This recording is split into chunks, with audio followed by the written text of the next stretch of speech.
بسم اللہ الرحمن الرحیم۔ السلام علیکم۔ لائیو ویڈیو براڈ کاسٹ میں آپ سب کو خوش آمدید کہتا ہوں۔ آج سے انشاءاللہ ہم ماڈرن ڈرامہ کو ڈسکس کرنا شروع کریں گے۔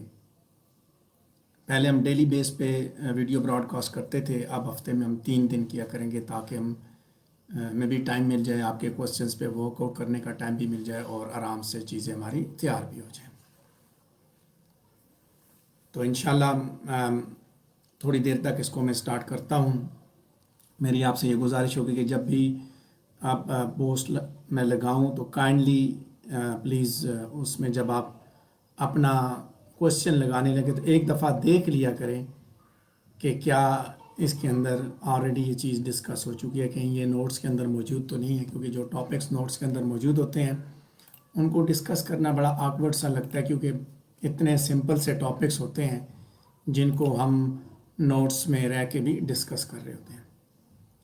تو آج ایڈا گیبلر کو ہم ڈسکس کریں گے۔ ایڈا گیبلر کے ساتھ ہی ہمارا جو ہے وہ ماڈرن ڈرامہ جو ہے وہ سٹارٹ ہو جائے گا۔ ماڈرن ڈرامہ کو جب آپ سٹارٹ کرنے جائیں گے، جب اس کے بارے میں بات کرنا شروع کریں گے تو ڈیفینیٹلی آپ کو اس کے ساتھ ساتھ یہ چیز بھی جو ہے وہ آپ کو باور کراؤں گا کہ آپ ماڈرن ڈرامہ کو بھی اسٹڈی کریں۔ ماڈرن ڈرامہ کس بلا کا نام ہے، اس میں کیا ہوتا ہے۔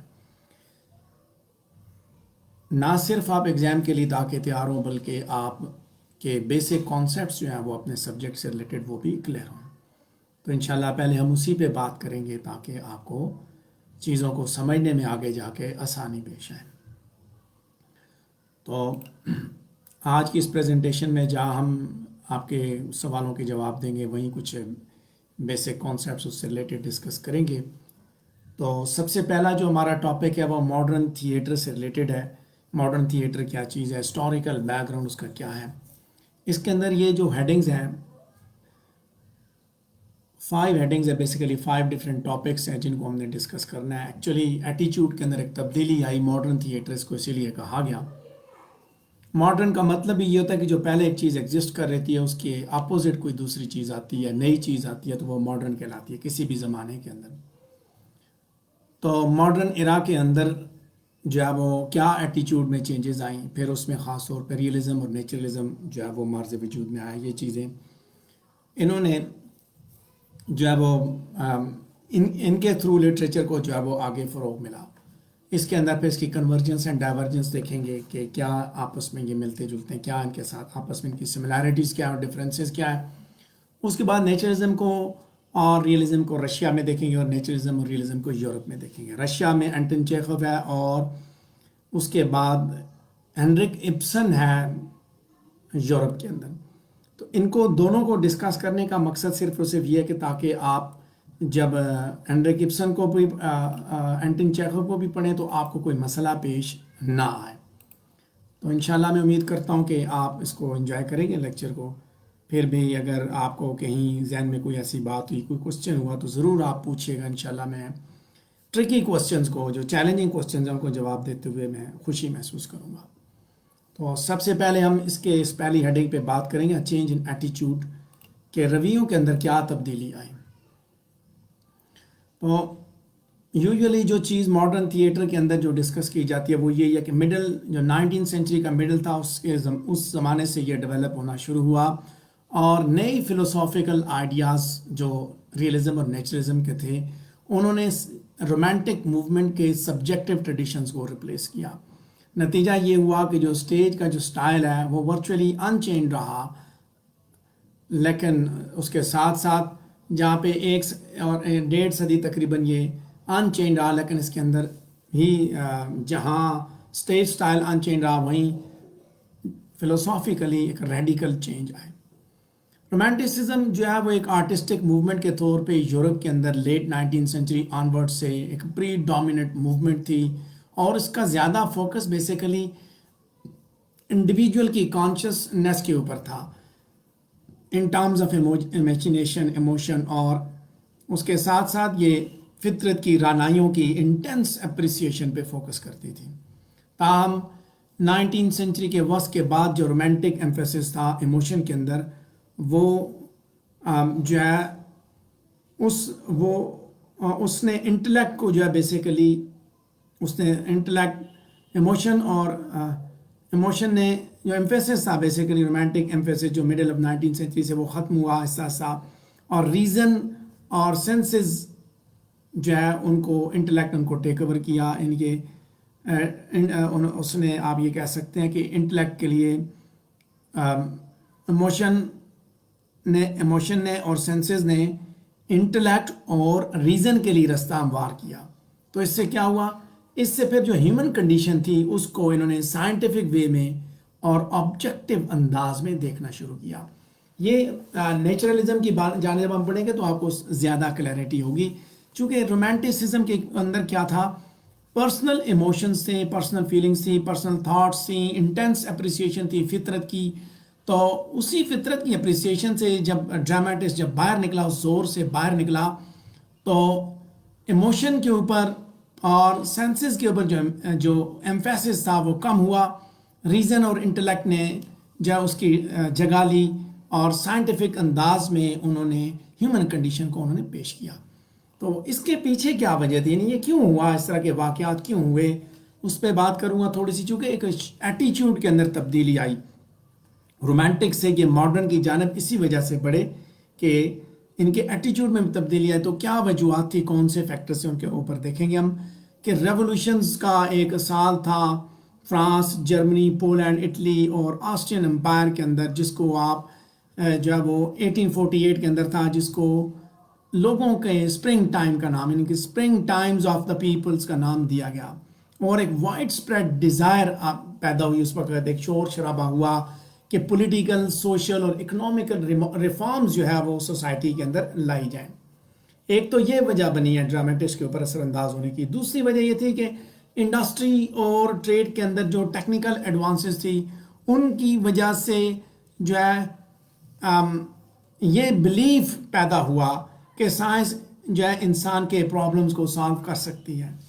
اس کے علاوہ تیسری وجہ یہ بنی کہ جو ورکنگ کلاس ہے وہ اب ڈٹرمنڈ ہو چکی تھی اپنے رائٹس کے لیے، اپنے حقوق کے لیے جدوجہد کرنے کے لیے، اور انہوں نے یونینز بنانی شروع کر دیں، اسٹرائکس شروع کر دیں، اور اسٹرائکس اور جو یونینز تھی اس کی بیس پہ وہ پرسنل ویپنز کے طور پہ، یعنی کہ جو کام کرنے والے لوگ ہیں، محنتی لوگ تھے، جو محنت کش طبقہ تھا، اس نے اپنے حقوق کے لیے جدوجہد شروع کر دی. رومانٹک جو آئیڈیالزم تھا اس کو پریگمیٹزم کے فیور میں اس کو ریجیکٹ کر دیا گیا، یعنی کہ رومانٹک آئیڈیالزم جو ہے اب وہ قابل عمل نہیں رہا تھا. کامن مین نے بیسیکلی اسی چیز کی ڈیمانڈ کی کہ ایکشن کے ذریعے، وہ کہتا ہے کہ تبدیلی ایکشن کے ذریعے لائی جائے، امیجینیشن کے ذریعے تبدیلی نہیں لائی جائے. اور وہ اسی چیز پہ بلیف کرتا تھا کہ یہ سب کچھ، یعنی کہ جو آپ کے رائٹس ہیں، جو آپ کے رائٹس ہیں بیسیکلی، جو ورکنگ کلاس کا آدمی تھا وہ یہ سمجھتا تھا کہ یہ ایکشنز کے ذریعے ہی ان کو سالو کیا جا سکتا ہے. اب یہ جو فیکٹرز تھے، ان فیکٹرز کی وجہ سے دو میجر ڈیولپمنٹس ہوئیں، جو کہ فلسافیکل آئیڈیاز اور اس کے ساتھ ساتھ ریئلزم اور نیچرلزم جو ہے یہ مارز وجود میں ہے، جن کی وجہ سے تھیٹریکل جو پریزنٹیشن ہے ان کے اندر بھی ریڈیکل شفٹ آیا. یہ ایک بیک گراؤنڈ ہے، یہ ایک وجہ ہے جس وجہ سے اس کو ماڈرن ڈراما کہتے ہیں، کہ ماڈرن ڈراما بیسیکلی رومانٹسزم کے ریسپانس میں آیا، اور اس کے پیچھے انڈسٹریل ریولوشن، اس کے پیچھے ورکنگ کلاس کی جدوجہد، پولیٹیکل، سوشل اور اکنامک ریفارمز کے نعرے، یہ ساری چیزیں اس کے ساتھ اس کے پیچھے موجود تھیں. تو اب اس کے بعد ہم دیکھیں گے، اس کو دیکھیں گے ون بائی ون کہ نیچرلزم اور ریئلزم یہ کس بلا کا نام ہے، یہ کیا چیزیں ہیں، ان کی تھیٹریکل ڈیفینیشنز کو دیکھیں گے، اور اس کے بعد ہم آگے بڑھیں گے. ریئلزم اور نیچرلزم آپس میں بڑے ہی، ان کا آپس میں چولی دامن کا ساتھ ہے، لیکن اس کے ساتھ ساتھ ان دونوں کے اندر بڑے ہی سگنیفیکنٹ ڈفرینسز ہیں. ریئلزم جو ہے وہ کسی بھی پلے کو کے بارے میں یہ کہتا ہے کہ یہ، آپ اس کو ذرا غور کیجئے گا، realism describes any play that depicts ordinary people in everyday situations. یعنی کہ جب آرڈینری پیپل کو ایوری ڈے سچویشنز کے اندر ڈپکٹ کیا جاتا ہے تو وہ کام کون کرتا ہے، ریئلزم کرتا ہے. اب اب ریئلزم کی کوک سے نیچرلزم نے جنم لیا، جو کہ یعنی کہ پہلے تو ریئلزم تھا کہ عام لوگ ایوری ڈے سچویشن میں کیا کر رہے ہیں، پلے کے اندر یہی چیز تھی سمپل، ایوری ڈے سچویشن میں وہ کیا کر رہے ہیں۔ نیچرلزم آیا تو اس نے کہا کہ کس طرح ٹیکنالوجی اور سائنس، یہ بھی ریئلزم ہے بیسیکلی، اسی کی کوک سے جنم لیا اس نے، یعنی کہ رومانٹسزم کے ریسپانس میں ریئلزم پیدا ہوا، حقیقت کی دنیا دکھانے کی کوشش کی گئی، تو نیچرلزم نے اس کی کوک سے جنم لیا۔ یہ وہ ریئلزم، وہ چاسر کے زمانے کا ریئلزم نہیں تھا، یہ اس کے الیگزینڈر پوپ کے زمانے کا ریئلزم نہیں تھا، بلکہ اس کے اندر کیا تھا، اس کی کوک سے جنم لینے والا دراصل نیچرلزم تھا، جو کہ یہ کہتا ہے کہ ٹیکنالوجی اور سائنس نے کس طرح سوسائٹی کو ایز اے ہول متاثر کیا، اور کس طرح سوسائٹی اور جینیٹکس جو ہے اس نے انڈیویجول کو یعنی کہ آگے جا کے متاثر کیا۔ سو اب ہم بات کریں گے ریئلزم پہ۔ میں نے جیسے بات کی پہلے ریئلزم کی کوک سے نیچرلزم پیدا ہوا، تو اب اس کے بارے میں دیکھیں گے ڈیولپمنٹ کہاں پہ ہوئی۔ ارلی 19 سینچری کی بگننگ سے ہی ریئلزم ایک جو ہے آرٹسٹک موومنٹ تھی، جو کہ ان ریئلسٹک سچویشنز اور کریکٹر سے جو کہ بیسیکلی موو اوے کر رہی تھی۔ یعنی کہ پہلے کیا سچویشن تھی، پہلے رومانٹک تھیٹر تھا، رومانٹک تھیٹر کی بیسس ہی یہ تھی کہ ان ریئلسٹک سچویشنز اور کریکٹرز وہ ڈپکٹ کرتے تھے، تو ریئلزم جو ہے وہ اس کے رسپانس میں آیا۔ ہینڈرک ابسن جو ہمارے کورس میں ہے، جس کو اس پریزنٹیشن کے اندر آج کی ویڈیو براڈ کاسٹ کے اندر ہم ڈسکس بھی کریں گے، اس کو بیسیکلی ماڈرن ریئلزم کا فادر بھی سمجھا جاتا ہے۔ اس کی وجہ ہی یہ ہے کہ اس نے 3 ڈائمینشنل کریکٹرز اس نے کریٹ کیے، اور اس کے ساتھ ساتھ اس نے پھر ان 3 ڈائمینشنل کریکٹرز کو انہی سچویشن میں اس نے ڈالا۔ میں نے جیسے بات کی کہ وہ کیا تھا کہ لوگ جو یعنی کہ جو آڈینس کے اندر جو لوگ ہیں وہ ان چیزوں کو، ان ساری چیزوں کو، وہ ایکٹیویٹیز کو بیسیکلی اسٹیج پہ موجود ہیں ان کو اپنی زندگی کے ساتھ ریلیٹ کرتے تھے۔ اب رومانٹسزم میں کیا تھا، رومانٹکس میں تو سیدھی سیدھی بات ہے کہ وہ چیزیں آپ کی آنکھوں کے سامنے نہیں، آپ کو نظر نہیں آتی، تو اس نے آ کے دکھایا کہ اب دنیا آپ کو اپنی آنکھوں سے نظر آئے گی، حقیقت کی دنیا دکھانے کی کوشش کی، آرڈنری پیپل آرڈنری سچویشن میں دکھائے، اور آرڈنری سچویشنز میں لوگوں کو رکھا اور ان کو سٹیج پہ لا کے دکھا دیا۔ اس کے بعد دوسرا جو کانسیپٹ یعنی کہ اس کی کوک سے ریئلزم کی کوک سے جنم لینے والا جو تھا وہ ہے نیچرلزم۔ نیچرلزم چارلز ڈارون نے اپنی کتاب کے اندر ایک اس کی ہے بک ہے دا اوریجن آف اسپیشیز، اس کے اندر اس نے تھیورائز کیا کہ کسی بھی نیچرل اسپیشیز کی جو ہے وہ جو فٹسٹ فارم ہے وہی بیسیکلی سروائیو کر سکتی ہے to pass on its genetic material, یعنی کہ کسی بھی اسپیشیز کی جو فٹسٹ فارم ہے یعنی کہ جو سروائیول آف دا فٹسٹ کی جو سچویشن ہے وہی جینیٹک مٹیریل آگے پر پاس آن کرنے کے لیے سروائیو کر سکتی ہے۔ لہٰذا ڈرامہ کے اندر بھی نیچرلسٹک فوکس جو ہے وہ اپنے سبجیکٹ کو سائنٹیفک مینر میں ایڈریس کرتا ہے۔ رائٹر جو ہے اس پارٹی میں ڈس انٹرسٹڈ ہو گیا جو کہ اسپیسیمنس کو لیبارٹری کے اندر وہ جو کہ آبزرو کرتی ہے۔ اب یہاں دیکھیے نیچرلزم، میں نے جیسے بات کی کہ نیچرلزم نے کہا سائنس اینڈ ٹیکنالوجی نے کس طرح سوسائٹی کو افیکٹ کیا، اور جہاں سوسائٹی کو افیکٹ کیا وہیں انڈیویجول کو کیسے افیکٹ کیا۔ اب ان کے اندر سملیرٹیز اینڈ ڈفرینسز دیکھتے ہیں۔ اگلی سلائیڈ کے اندر ہماری اسی چیز پہ کنورجنس اینڈ ڈائیورجنس پہ بات ہوگی، سملیرٹی اینڈ ڈفرینسز۔ اس سے پہلے تھوڑا سا میں نیچرلزم پہ مزید بھی بات کر لوں تاکہ آپ کو آئیڈیا ملے کہ نیچرلزم بیسیکلی اگر آپ اسے کہیں گے کہ یہ بھی ایک ریئلسٹک پرسپیکٹو میں بیسیکلی ٹیکنالوجیکل حقیقت پسندی، آپ ٹیکنالوجیکل ریئلزم اگر آپ اس کو کہیں تو بے جا نہیں ہوگا۔ ریئلزم اب جو ہے جو نیچرلزم ہے اس کا مطلب ہی یہ ہے کہ جو ڈرامٹسٹ ہے، جو رائٹر ہے، بیسیکلی وہ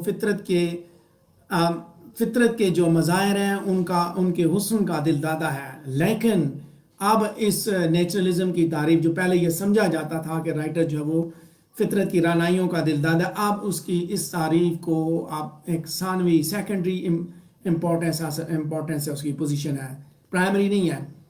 لٹریچر کے اندر خاص طور پہ ڈرامہ کے اندر، ڈرامہ اور ناول کے اندر جو ہے وہ نیچرلزم کا جو کانسیپٹ ہے اس کی بیسیکلی جیسے میں نے پہلے بھی بات کی کہ اس کی اصل جو مشہوری ہے اس وقت ہوئی جب 19 سینچری کے اندر سائنٹیفک ڈیولپمنٹس ہوئیں، تو جو ڈراماٹسٹ جو ہے وہ نیچرلزم کی فیلڈ پہ چلنا چاہتے تھے تو انہوں نے پھر کیا کیا، انہوں نے معاشرتی ماحول کی عکاسی کی، ٹیکنالوجیکل ایڈوانسمنٹ کی بیسس پہ ٹیکنالوجی کو سامنے رکھ کے، اور اس کے ساتھ ساتھ انہوں نے معاشرے کے اندر موجود جو کمیاں ہیں، جو نامواریاں ہیں، انسانوں کی خامیاں، ان پہ بھی فوکس کیا، اور جہاں انہوں نے انسانیت کو فطرت پسندانہ نقطہ نظر سے دیکھا تو انہوں نے ایکسٹرنل چیزوں کو بھی دیکھا۔ خاص طور پہ آپ دیکھیں اس کے اندر جو رائٹرز ہیں یہ اینٹن چیخوف، تو آپ کو اس کے بارے میں اینٹن چیخوف کو جب آپ پڑھیں گے تو یہی آئیڈیا آپ کو وہاں سے حاصل ہوگا۔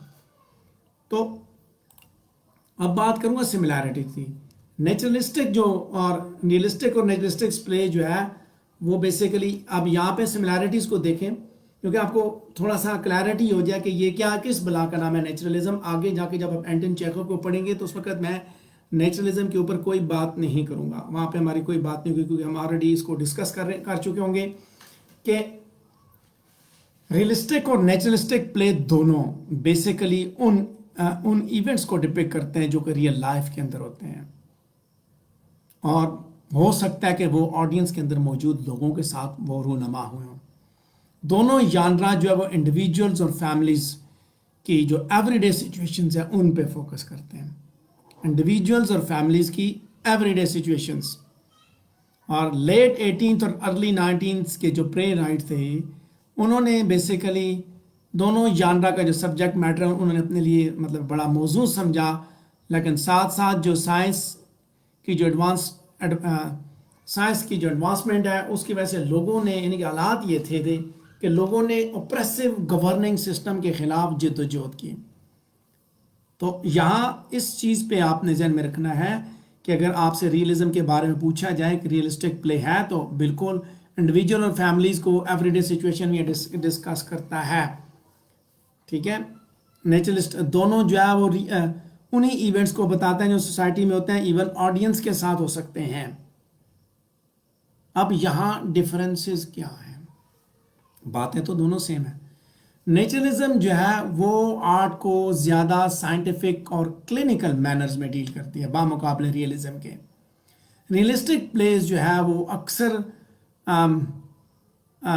ان چیزوں کو، ان کرداروں سے ڈیل کرتے ہیں جن کے ساتھ آڈینس جو ہے خود کو ریلیٹ کر سکتی ہیں، سمپیتھائز کر سکتی ہیں۔ اس کے بعد آگے دیکھیں نیچرلسٹک پلے جو ہے وہ ان کو کریٹ کرنا، ان کو لکھنا اتنا آسان نہیں تھا، کیونکہ آپ اس کے جو سائنٹسٹ کا جو ڈیٹیچمنٹ آف اے سائنٹسٹ کے حساب سے آپ اس کو اپروچ کریں گے۔ ریئلسٹک پلے جو ہے وہ بیسیکلی ڈیفیکلٹ سچویشن سے بریک ڈاؤن دکھاتا ہے اور آڈینس کو جو ہے وہ اپنے پلے رائٹ کے ساتھ امپیتھائز کرواتا ہے۔ ریئلسٹک پلے ہونے کی وجہ سے آڈینس جو پلے رائٹ کے ساتھ بھی امپیتھی ہوتی ہے اس کی، اور کردار جو ہے وہ آڈینس کے ساتھ جڑے ہوتے ہیں۔ نیچرلسٹک ورکس جو ہے دوسری طرف وہ سچویشن کو دیکھتے ہیں، کرداروں کو دیکھتے ہیں، باقی جو فیکٹرز ہیں ان کو بغیر کسی انٹرپریٹیشن کے دیکھتے ہیں۔ لیکن جیسے جیسے وقت بڑھتا گیا دونوں ژانرز جو اکٹھی ہو گئیں اور یہ بڑا مشکل ہو گیا کہ آپ کسی چیز کو کمپلیٹلی نیچرلسٹک یا کمپلیٹلی ریئلسٹک آپ کہیں۔ دونوں ایلیمنٹس جو ہے وہ ایک دوسرے کے ساتھ ساتھ ایگزسٹ کرتے ہیں۔ سو یہ ڈفرینس کچھ اتنی بات نہیں، تھوڑی بہت باتیں ہیں، لیکن زیادہ آپ چونکہ اس کو ریئلزم کے حساب سے دیکھا جاتا ہے، اینٹن چیخوف کو نیچرلزم کے حساب سے اور اس کو ریئلزم کے حساب سے دیکھا جاتا ہے، تو اب ہم بات کریں گے کہ ورلڈ کے اندر خاص طور پہ ریئلزم اور نیچرلزم کیسے ڈیولپ ہوا، تو اس کو تھوڑا سا ڈسکس کریں گے تاکہ آپ کو ایک آئیڈیا مل جائے۔ رشیا میں کیا سچویشن تھی؟ رشیا میں آپ کے کورس میں موجود ہے اینٹن چیخوف گو کہ جو آزادی کی جو جدوجہد تھی، لبریشن تھی، وہ یورپ کے زیادہ تر حصوں کے اندر 19 سینچری کے اختتام پہ چل پڑی تھی، اور یہ رشیا کے اندر اس کا زور زیادہ تھا، جہاں پہ یہ ضرورت تھی کہ ہیومن ایکسپیرینس کی جو ریالٹی ہے اس کو ایکسپریس کیا جائے، to a bloody revolution 1917 which changed the country forever. یعنی کہ یہ جو ریئلزم کی جو سچویشن تھی، یعنی کہ یہ جو اس زمانے میں جو یہ جد و جہد تھی، اس جد و جہد نے کیا کیا، کمیونزم جو آیا تھا، سیکولرزم اینڈ کمیونزم، یہ سارا اسی وجہ سے آیا تھا۔ رشین پلے رائٹ نے بیسیکلی یورپین رائٹرز کو فالو کیا، ڈراماز اس طرح پہلے انہوں نے اسٹارٹنگ میں انہوں نے پروڈیوس کیے، مڈل کلاس اور پور کی کو سبجیکٹ میٹر کے طور پہ سیریس ریئلسٹک ڈراماز انہوں نے لکھے، اور پہلا سیریز جو تھا اس نے یعنی کہ اسٹینسکائی نے لکھا تھا ڈرامہ، اس نے ماسکو آرٹ تھیٹر کے اندر۔ ہمارے کورس میں جو بندہ موجود ہے اینٹن چیخوف، ان ڈائریکٹ ایکشن اس کے ڈرامے کے اندر ملتا ہے، یہ ہے نیچرلزم کا ڈرامہ، اور اس کے اندر اس کے اندر بھی یعنی کہ اینٹن چیخوف نے بھی اپنے ڈراماز کے اندر ریئلزم کا جو امپریشن ہے بڑی سختی سے رکھا ہے، اسٹرکٹ امپریشن ہے۔ اس نے انڈر اسٹیٹمنٹ کو استعمال کیا، بروکن کنورسیشن کو، آف سٹیج ایونٹس کو، ایبسنٹ کریکٹرز کو، اور اس کے ذریعے اس نے ڈرامیٹک ٹینشنز کریٹ کی۔ اینٹن چیخوف نے کلاسیکل ارسطوٹیلین پلاٹ لائن کو ریجیکٹ کیا، جس کے اندر رائزنگ اور فالنگ ایکشن جو ہے، اس کے بعد رائزنگ اور falling action comprised in immediately recognizable climax catastrophe and denouement, جو ایلیمنٹس اس کے اندر موجود تھے ارسطوٹل کے اندر، وہ سارے کے سارے اس نے ریجیکٹ، یعنی کہ اس نے وہ کانسیپٹ ریجیکٹ کیا۔ آپ اس کے ناول کو دیکھیں، ڈرامہ کو تو آپ کو اسی طرح ملے گا، چیری آرچرڈ اسی ریئل ٹائم کے اندر سٹیج کیا گیا ہے، 2 ہی ایکٹس کے اندر ہے، extending over months and years which should the changes taking place in characters, تبدیلیاں کس طرح ہو رہی ہیں، ریفائن کیا پھر اس اپنے کام کو، ڈرامیٹک ہول کانسیپٹ جو ڈرامیٹک ریئلزم کا اس نے اس کو ریفائن کیا۔ چلیں جی آگے دیکھتے ہیں تھوڑا سا، چونکہ یہ ایک جنرل بیک گراؤنڈ ہے، this is very important to understand, if you want to learn something this is very important to understand, ٹھیک ہے۔ تو اس کے بعد جو یورپ کے اندر جو آیا ہے نیچرلزم، اس کو دیکھتے ہیں، اس کے بارے میں بات کرتے ہیں۔ اگر اذان ہوئی تو بریک لیں گے، اس کے بعد یاد رکھیے گا کہ ہم نے پھر دوبارہ جو ہے وہ براڈ کاسٹ کرنا ہے، ٹھیک ہے، باقی حصہ ہم نے براڈ کاسٹ کرنا ہے۔ ہینرک ابسن دوسری طرف یورپ کے اندر، ہینرک ابسن تھا، ناروے میں پیدا ہوا، trade working as an assistant theatre manager کے طور پہ اس نے سیکھی، اسٹیج پلیز لکھے اس نے جو کہ نارویجین فوک لیجنڈز پہ چلتے تھے۔ 1863 سے کے بعد اس نے زیادہ تر جو اپنی زندگی کا حصہ تھا وہ یورپ میں سیر و تفریح میں گزارا، اور زیادہ تر ڈراماز اس نے لکھے، اور اٹلی اور جرمنی میں جا کے وہ اس کے ڈرامز وہ پلے ہوتے تھے اس زمانے میں جب وہ ٹریولنگ پہ جاتا تھا۔ اور 1891 میں وہ واپس آیا، ناروے واپس آیا، اور جہاں پہ پھر اس نے اپنی ساری زندگی گزاری۔ اینٹن چیخوف کے ساتھ ہینرک ابسن کو بھی اپنے زمانے کے جو ہے نا وہ جو ماڈرن ڈرامہ کے جو گریٹ رائٹرز ہیں، لیجنڈز ہیں، ان میں سے ایک کنسیڈر کیا جاتا ہے۔ اور ارلی ورک جب اس کا دیکھیں، ایپک پوئٹیکل ڈرامہ، اس سے پھر نیچرلسٹک پلیز کی طرف موو ہوا، پھر سمبولک نیچرلزم، پھر ابسرڈ سیریل ڈرامہ، ساری چیزیں اس نے پروڈیوس کی۔ ارلی ڈرامہ بھی آپ دیکھیں، فوک سٹوریز ہیں ہینرک ابسن کی، ہسٹوریکل پلیز، ایپک اور پوئٹیکل ڈراماز اس نے لکھے، ہمارے کورس میں نہیں ہیں۔ نیچرلسٹک ڈرامہ اس نے جو لکھا، اے ڈالز ہاؤس، وہ بعض یونیورسٹیز کے کورس میں پڑھائے جاتے ہیں، ہمارے کورس میں نہیں ہے۔ سمبولک نیچرلسٹک ڈرامہ، ہیڈا گیبلر جو ہے وہ اس پیرائے کے اندر آتا ہے، ٹھیک ہے، جو کہ ایک عورت کے بارے میں داستان ہے اس کے اندر، جو کہ کولڈ ہارٹیڈ مینیپولیٹڈ بیہیویئر والی ہے، and became a game player to escape the burden of a pointless existence. Audiences were horrified and shocked by the play's controversial themes and the brutal suicide at its conclusion. آخر میں جو آپ دیکھتے ہیں اس کو، تو یہ ساری چیزیں ہیں۔ یہاں جیسے میں نے بات کی کہ سمجھ پھر نہیں آتی کہ کیا یہ نیچرلزم ہے یا ریئلزم ہے، لیکن آپ نے یہی سمجھنا کہ سائنٹیفک ایڈوانسمنٹ نے یہاں تک پہنچا دیا۔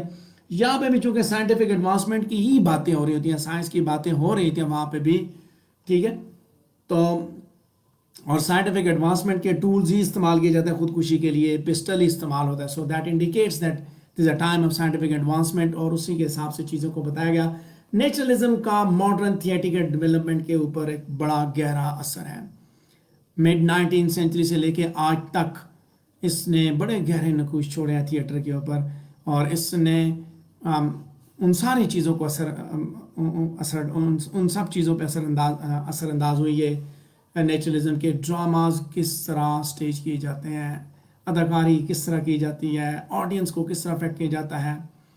سو اسٹینبرگ اور ابسن کے لیٹر ڈراماز کے اندر جو ایکسپریشنزم بھی پروڈیوس ہونا شروع ہو گیا تھا. That's not related to us, but anyways یہ وہ چیزیں, یہ وہ کانسیپٹس ہیں جو کہ آپ یہ کہہ سکتے ہیں کہ جب آپ ماڈرن ڈراما کو جب آپ دیکھیں گے, سمجھنے کی کوشش کریں گے, تو آپ نے اس کو ضرور دیکھنا ہے. بیسک کانسیپٹس ہیں, ان کو ضرور سمجھنا ہے. اگر آپ ان کو نہیں سمجھیں گے تو آئی ایم شیور کہ پھر آپ کو باقی چیزوں کی سمجھ نہیں آئے گی. ڈرامہ کو سمجھنے آپ کو کچھ بھی سمجھ نہیں آئے گا.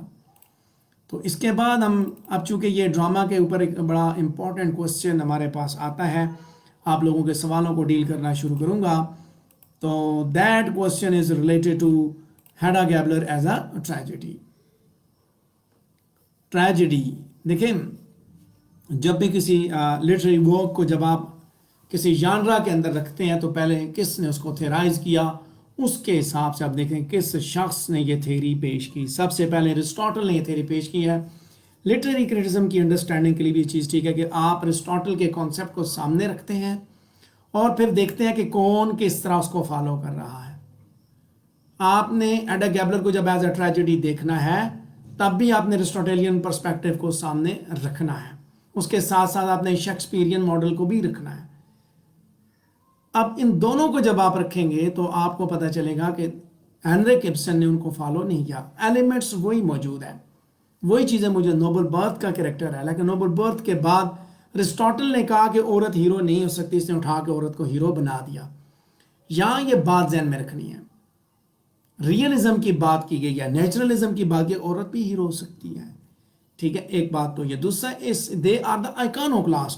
سوسائٹی کے اندر کچھ بت بن چکے ہیں, male dominated society, bourgeois family, bourgeois society جو ہے نا, جہاں پہ میل کی ڈومینیشن ہے کہ وہاں پہ مرد کے پاس ہی ساری چیزیں ایگزسٹ کرتی ہیں. مرد کے لیے گن اینڈ پسٹل اس طرح کی چیزیں ہی مرد یوز کر سکتے ہیں. وہاں اس نے اس طرح کے جو ہماری جو سوچ ہے, یعنی کہ رومانٹک آئیڈیلز سے, ان کو بھی اس نے بریک کیا, اس کو اس نے توڑا ہے.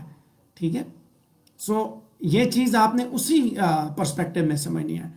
آپ یہ ذہن میں رکھیں کہ یہ ایک ٹریجڈی نہیں ہے, کہ یعنی کہ سمپلی ایک ٹریجڈی نہیں ہے جس میں وہ لڑکی اپنی ڈسٹرکشن کی خود ذمہ دار ہے کہ اس اپنی خواہش کی وجہ سے, بلکہ اس کے اندر کچھ ایسے ایلیمنٹس ہیں جو کہ اس کو ماڈرن ٹریجڈی بناتے ہیں. نوبل برتھ کی خاتون ہے, لیکن جب آپ اس کو ڈسکس کریں گے, میں بتا رہا ہوں کہ ارسطاٹل کو آپ کبھی بھی اگنور نہیں کر سکتے. اس کی پوئٹکس کے حساب سے آپ دیکھیں گے اور پھر بتائیں گے کہ پوئٹکس کو چونکہ اس نے فالو نہیں کیا, پوئٹیکل سٹینڈرڈز کو اس نے فالو جہاں جہاں نہیں کیا. وہاں پہ اس نے کہا کہ نوبل گریٹ ہائٹ کا کردار ہو, اس نے ایک جنرل کی بیٹی کو اٹھایا. جنرل کی بیٹی ہونے کی وجہ سے اس کا انفلوئنس ہے سوسائٹی کے اندر. اس طرح کا کردار نہیں ہے. اگر آپ دیکھیں ایڈیپس ریکس کے اندر گریٹ ہائٹ اور بڑی بڑی تقریریں اور بڑا بڑا وہ کیا کہتے ہیں اس کو, ایک ہیروئک سٹیچر کا کردار, ایسی سچویشن یہاں پہ نہیں ہے. ارسطاٹیلین اگر سٹینڈرڈ کو دیکھا جائے تو نوبل کلاس کے حساب سے یہ ٹھیک ہے, لیکن جب دوسری طرف دیکھا جائے تو ارسطاٹل نے خود اس کو کہا, یعنی وہاں پہ اس بات کو دیکھا جائے تو ارسطاٹل کی اس بات کو وہ نہیں مانتا ہینریک ابسن کہ عورت ہیرو نہیں ہو سکتے. اس کے بعد آپ دیکھیں ٹریجک کریکٹر جو ورچوس ہونا چاہیے, اگر ورچوس نہیں ہونا چاہیے, ایڈورسٹی فال کی جب بات کی جائے تو یہاں پہ دیکھا جائے تو اس کے اندر یہ بھی ایک ورچوس لیڈی نہیں ہے. اس کے اندر بھی کیا ہے, ان ایتھیکل ڈیزائرز ہیں, اور یہ سمجھتی ہے کہ اس کی یہ ان ایتھیکل ڈیزائرز جو وہ ایک دن مکمل ہو جائیں گی. تو بیسک جو ڈائمنشن ہے پہلی ہی کہ مین آف اے گریٹ ہائٹ, تو مین سے ہی بات جو ہے نا وہ دوسری طرف ہو گئی, اس نے عورت کو وہ ساری چیزیں دے دی. That's what this is, a modern tragedy in a sense that he did not follow Aristotelian standard very beginning. First and the foremost requirement is a man of a great height.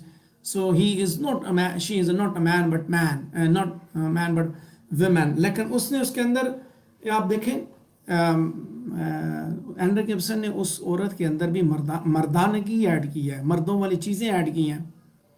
اس کے بعد lofty eminence سے جو فال ہے disaster کی طرف، ٹھیک ہے، اور وہ کیا ہے، وہ کسی فرائلٹی کی وجہ سے، فرائلٹی کی وجہ سے فال. تو یہاں پہ آپ دیکھیں، یہاں پہ بہت سے انسیڈنٹس ہیں جس پہ آپ دیکھتے ہیں کہ اس کی ریش ججمنٹ ایویڈنٹ ہے. ہمیں مسئلہ تو آتا ہے اس چیز پہ کہ کون سا انسیڈنٹ جو ہے ایڈا کی ڈسٹریکشن کا زیادہ رسپانسبل ہے، کون سا ڈیسیژن، کیا اس نے لوبو کو چھوڑا وہ والا فیصلہ اس کا غلط تھا. میں نے جیسے بات کی کہ کسی ایرر آف ججمنٹ کی وجہ سے وہ گریڈ مطلب اس کا فال ہوگا. یہاں پہ کون سی بات لوبرگ سے کو چھوڑنا، ٹیسٹ مین کے ساتھ شادی کرنا، یا ایلیٹ لوبرگ کا مینوسکرپٹ اپنے پاس رکھنا اور اس کو گن دینا، یہ ساری کی ساری وہ چوائسیز ہیں کہ جو کہ پری پلان نہیں ہے. لیکن اسپیکٹیٹر جو ہے وہ اس کو بھی نظر نہیں آتا کہ چوائسیز جو ہے کیا یہ ریشنس میں لی گئی ہیں. ہیڈا کی عمر اتنی تھی کہ وہ اب اس کے حالات یہ تھے کہ وہ یہ جسٹیفیکیشن ہے کہ وہ اسی کو اس نے ایکسیپٹ کرنا تھا. سو یہ سارے کے سارے جو ہے اگر انسیڈنٹس کو آپ دیکھیں تو آپ کو پتہ چلے گا کہ اپنی تباہی کی وہ خود ذمہ دار ہے. Who is responsible for the destruction of Hedda? Fate اور سوسائٹی. سوسائٹی اپنی جگہ اور ایڈا خود ہے، فیٹ کا اس میں کوئی رول نہیں ہے. پٹی اینڈ فیئر کے ایموشنز کو اراؤز کرتی ہے، مینس کہ کامن مین کی ٹریجڈی ہے، عام آدمی کی ٹریجڈی ہے. ریورسل آف فارچون بھی عام آدمی کے لیے ہے، کیونکہ وہ زندگی وہ والی گزار نہیں سکی اس اپنے ٹریڈیشنز کے حساب سے. لو برگ کو استعمال کرتی ہے اپنے آبجیکٹیو حاصل کرنے کے لیے، اور وہ کوالٹیز بیسیکلی وہی والی کوالٹیز وہ اپنے ہسبینڈ میں دیکھنا چاہتی ہے جو کہ لو برگ کے اندر ہے. نتیجتاً کیا ہوتا ہے کہ وہ اپنی ڈیزائرز اکمپلش نہیں کر سکی، اور الٹیمیٹلی وہ لو برگ سے یہ گزارش کرتی ہے خودکشی کا، وہ اسے سجیشن دیتی ہے. ایڈا کی زندگی کے بعد یہ چیز ڈسکلوز ہوتی ہے کہ لو برگ جو ہے وہ ایک انجری کی وجہ سے مرتا ہے، اس کی وجہ سے نہیں مرتا. اچھا، اس ساری ڈسکشن میں آپ دیکھیں اس میں کوئی شک نہیں ہے کہ ایک ٹریجڈی ہے. سوسائٹی کو ہینڈرک ابسن نے اس کے اندر دکھایا کہ عورتیں بھی جو ہے وہ کہتا ہے کہ عورتیں women are unethical and afraid more of scandals than their inner soul. عورتوں کو جو ہے اسکینڈلز کا زیادہ خوف ہے، اس نے یہ دکھایا. ٹھیک ہے، اور یہ اسکینڈلز کی وجہ سے اس نے خودکشی کی. اس کو جب پتہ چلا لو برگ نے خودکشی کر لی، اس نے کہا کہ اب میرے اوپر یہ الزام آئے گا، لوگ مجھے پوچھیں گے اس کے کہنے پہ ہوا، اس کا پسٹل، اس کا سب کچھ. بعد میں پتہ چلا کہ اس کو کسی اور وجہ سے مرا تھا. سمپل فوک ٹیل نہیں ہے، ٹرو ٹریجڈی ایوری سینس میں. ایک ٹارگٹ وہ کریٹ کرتا ہے ٹریجک کریکٹر کو بنانے کا، اور الٹیمیٹلی وہ ایک ماڈرن ٹریجڈی ڈیولپ کرتا ہے. ایرسٹوٹیلین سٹینڈرڈز کو وہ فالو نہیں کرتا. اس کے بعد آگے آپ کا ایک سوال آیا تھا سائیکولوجیکل پرابلمز آف ہیڈا. اس سے ریلیٹڈ آپ کا کوشچن آیا تھا، بار بار آپ پوچھتے رہے ہیں. تو یہاں اس سلائیڈ کے اندر بھی میں نے آپ کے سامنے یہی باتیں ون بائی ون ڈسکس کی ہوئی ہیں کہ اس کے اندر ہم یہ دیکھیں گے سائیکولوجیکل پرابلمز کون سے تھے اس کو، اور کون اس کے ان پرابلمز کا ذمہ دار تھا. جب آپ سے پوچھا جائے یہ سوال تو پہلے دیکھیں سائیکولوجیکل پرابلمز کو آپ نے جنرل بات کرنی ہے. سائیکولوجیکل پرابلمز کون سے ہوتے ہیں اور ہیڈا کے کون سے سائیکولوجیکل پرابلمز ہیں، یہ آپ کا انٹروڈکشن بنے گا. یہ ڈرامہ کا انٹروڈکشن آپ نے نہیں دینا کہ جناب آپ ڈرامہ کا اور ہینڈرک ابسن کا انٹروڈکشن دیتے جائیں اور پھر بعد میں آپ کے ساتھ جب وہ آپ کے ساتھ ڈرامہ ہو جائے. بلکہ آپ نے یہاں پہ psychological problem, what is meant by psychological problem, انسان کے اندر جو نفسیاتی پرابلمز ہوتے ہیں وہ کیا چیز ہے، کس بلا کا نام ہے، وہ بتائیں گے. اس کے بعد جو ہیڈا کے ساتھ ہیں ان کے بارے میں آپ بات کریں گے. اس کے بعد ان پرابلمز کا ذمہ دار کون ہے، اور پھر آپ کنکلوڈ کر دیں گے. جب آپ پرابلم بتائیں گے تو ساتھ آپ ٹیکسٹ کوٹ کریں گے اپنی بات کو ویلیڈیٹ کرنے کے لیے. جو ایگزام رائٹنگ سکلز کی ورکشاپ ہے اس میں میں نے یہی چیز سکھائی ہے کس طرح آپ نے اپنی باتوں کو ویلیڈیٹ کرنا ہے، اپنا مطمع نظر آپ نے کس طرح بیان کرنا ہے. تو سائیکولوجیکل پرسپیکٹیو میں ہم دیکھتے ہیں کہ ہینڈرک ابسن جو ہے وہ کسی اسپیسیفک کریکٹر کی سائیکی جو ہے نہیں پریزنٹ کرتا، بلکہ اس ڈرامے کے اندر ہر کردار کی سائیکی کے بارے میں بات کرتا ہے. ہیڈا کا کریکٹر خاص طور پہ اس میں بڑا پرومیننٹ ہے. انر سائیکولوجیکل پرابلمز ہیں اس کے اندر جو کہ اس کی تباہی کی وجہ بنتے ہیں. اور دوسری بات یہ کہ ٹائٹل سے آپ دیکھیں سب سے زیادہ کنفیوزڈ اور فرسٹریٹڈ کریکٹر ہے. وہ جو ہے وہ باقی لوگوں کے مقابلے میں بالکل مختلف زندگی گزار رہی ہے جو اس کے لائف سٹائل سے بالکل مختلف ہے. یعنی کہ جو اس کا لائف سٹائل تھا, جو اس کا زندگی گزارنے کا طریقہ کار تھا, اس سے بالکل مختلف زندگی گزار رہی ہے. جنرل کی بیٹی تھی, ہر خواہش اپنی پوری کرنا چاہتی تھی, لیکن سکینڈلز کا خوف تھا. یہ پرابلمز ہیں سائیکولوجیکل پرابلم, مینٹلی سک ہے. اور اس کے ساتھ ساتھ کیا ہے کہ وہ سوسائٹی کے ہر آدمی کے مائنڈ کے اوپر انفلوئنس کرنا چاہتی ہے اور وہ دوسروں کو کنٹرول کرنا چاہتی ہے. کنونشنل وومن نہیں ہے, ٹھیک ہے. یہ نفسیاتی پرابلم سے قابو کرنا چاہتی ہے لوگوں کو, ٹھیک ہے اس کو. لیکن سب سے پہلی بات کیا ہے سائیکولوجیکل پرابلمس میں, اس کو سکینڈلز کا خوف ہے. سکینڈلز کے خوف کی وجہ سے اسے خودکشی کی. لوگ کیا کہیں گے کہ اس نے کیا, اس نے کیا, اس نے کیا. لیکن اس کے ساتھ ساتھ یہ بھی سائیکولوجیکل پرابلم ہے, مردوں کو قابو کرو اور قابو کرنے کے بعد کنٹرول اینڈ ڈیوسٹیٹ, اس کے بعد ان کو تباہ رگڑ دو ان کو. اس نے کنٹرول کیا, آپ دیکھیں لو برڈ کو کنٹرول کیا, اس کو پھر کیا سجن دی, خودکشی کی. اور اسی طرح اپنی خواہشات کی تکمیل بھی اس کا ایک پرابلم ہے. خواہشات کی تکمیل بھی, یہ حالات بھی اس کو مجبور کیا ہے. مینٹل النس جو ہے بیسیکلی اس کے اندر موجود تھی. فیئر فرام سکینڈلز کو دیکھیے, اور اسی نے جو ہے یہ سکینڈل ہی بیسیکلی اس کا سب سے بڑا دشمن ہے. ہیڈا کا کنٹرول آپ دیکھیں تو ہر کردار کے اندر ہے. اپنے ہسبینڈ کے علاوہ وہ